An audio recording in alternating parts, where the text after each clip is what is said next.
Salutations, my fellow board game enthusiast, and welcome to part 3.5 of the Aeon's End series. As you might have gathered from the title of this video, today's discussion will be a bit different. Part 4 of the campaign, known as Aeon's End: The New Age, takes place a couple of decades after the previous campaign. It is the largest time skip I know of between campaigns and essentially paves the way for the next generation of mages to take up the mantle of exploration and battle. In fact, Part 4 will introduce an entire new cast, so before jumping into that I thought it would be best to first take a nice overview look at all the world building happening in the background. Let's start with a quick summary of the events up to this point. The world was at peace, then everything changed when the Blight Lord attacked. People fled to the underground city of Gravehold, where they fought off constant attacks from the Nameless. One day the breach mage Zaxos, in his reckless pursuit for the power to destroy the Nameless, unleashed the Calamity Maelstrom onto Gravehold. The great mage Desmodia was able to drive off Maelstrom, but her attacks were so powerful it led to a cave-in, which later became known as the Fall. During the fall, many breach mages got buried along with Gravehold, and those lucky enough to survive had to make the journey back to the surface. Upon reaching the surface, they established the village of New Gravehold and settled down once more. Some more Zaxos hijinks ensued. The end. Now personally, I've always wondered what happened to all the breach mages we started out with. The Legacy campaign only makes direct references to Mist, Malistar, Brahma, and Zaxos, which leaves about 18 mages unaccounted for. That's a lot of missing mages.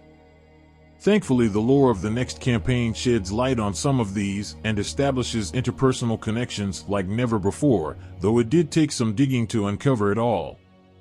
Let's start with the mages I couldn't find any info at all on. All these mages I'm going to assume are either missing or dead until proven otherwise. Nim, MIA. Lash, MIA. Reeve, MIA. Fedraxa, MIA. Jien, MIA. Adelheim, MIA. Geru, MIA. Remnant, MIA. Mazahedron, MIA. Sparrow, MIA. Gex, MIA. Quilius, MIA. Uljamor, MIA. Desmodia, MIA. Well, that's 14 mages down, which is pretty devastating. And just for the record, Zaxos is also still MIA after being dragged into the void when last we saw him. Let's rather move on to those who are still alive and kicking, which surprisingly includes Brahma. She was already old when we first met her as the leader of Gravehold, and now decades later, she still sits as the head of the Council of Elders, the governing body of New Gravehold. I don't think this granny is ever going to retire, or stop preaching her conservative ways. Next we have Malistar and Mist, who aren't specifically mentioned again, but since they were alive at the end of the Legacy campaign, I'm going to assume Mist is still captain of the guard and Malistar a teacher to the new breach mages. Things finally start to get interesting when we move on to Kadir, a fellow teacher like Malistar, who enjoyed delving into the caves around Old Gravehold in search of gems. Kadir had since married and settled down, raising a daughter who shared her burning curiosity and infatuation with gems. This was Claudia, the prospector, or as I like to call her, the maniac.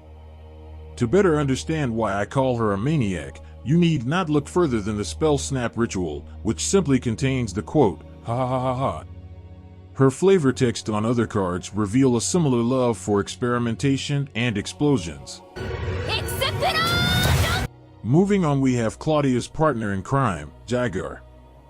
These two often undertake expeditions together, though Jigar is mostly focused on recovering lost knowledge and artifacts from Old Gravehold, which after the fall has been flooded by years of rain. Fortunately for him, on one such expedition they recovered a necklace that enables its wielder to control water at will, making further explorations a breeze and earning him the title of Tide Master. Back to the original breach mages, we have Jana, now confirmed to be alive and currently serving as a member on the Council of Elder. However, her escape from the fall came with tragedy, the loss of her husband. Though we may not know who he was, the man's death and generous encouragement inspired their son, Takran, to rigorously train until he had gained the power to protect all those he loved. He had become the very shield of New Gravehold.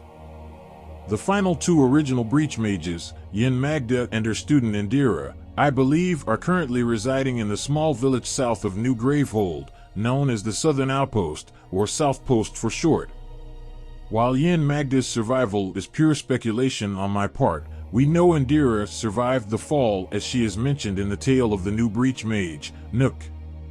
Nook's lore pretty much details how he used to be a great scientist until his overconfident experiments with the void, much like a certain someone else, backfired on him by creating a small black hole that sucked out his essence and fractured his mind.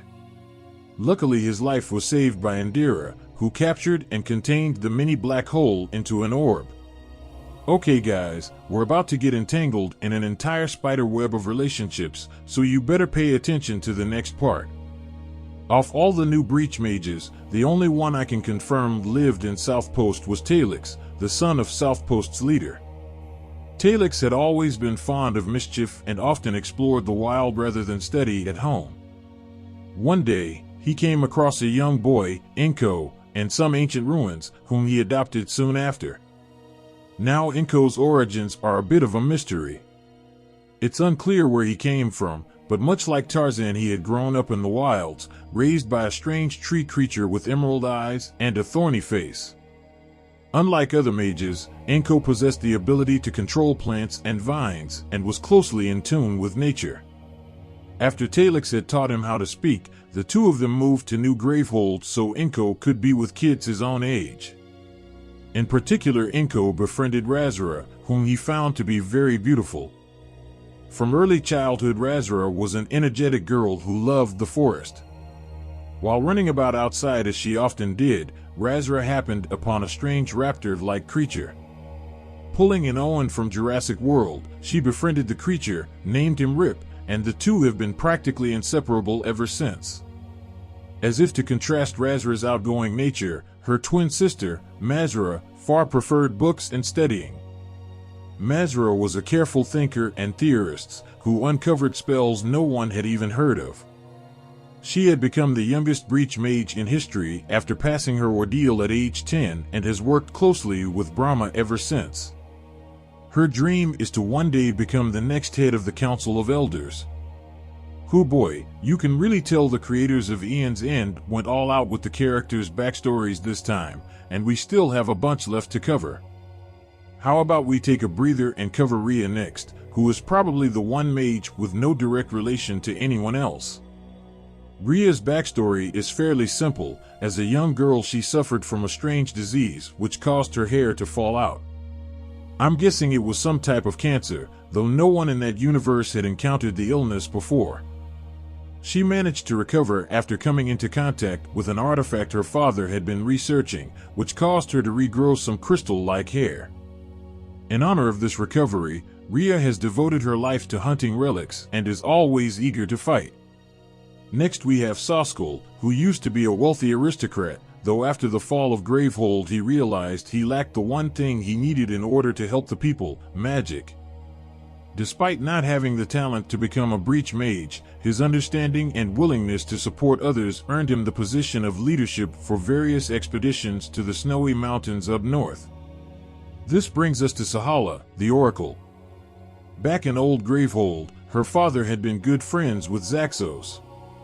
As such, Sahala often spent time with Zaxos and considered him a loving uncle who would help her with her studies.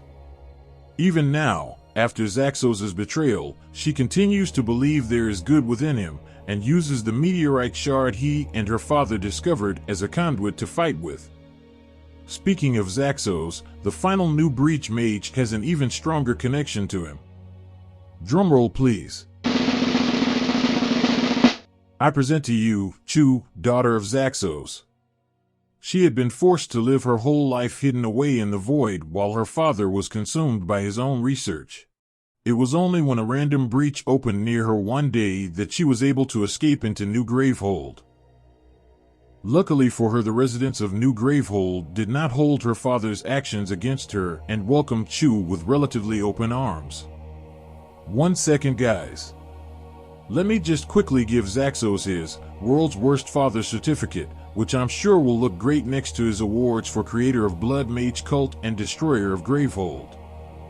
Jokes aside, that officially brings us to the end of this lore-heavy discussion.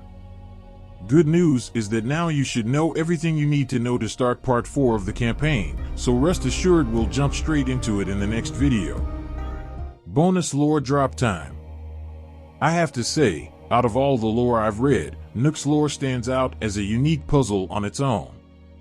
This is because Nook suffers from a form of amnesia which makes it hard for him to perceive time in chronological order. As such, his lore is a collection of sentences that are completely out of order. Observe, this is what his original lore looks like. And here is my best guess as to its correct order. In all honesty, it was pretty fun to solve.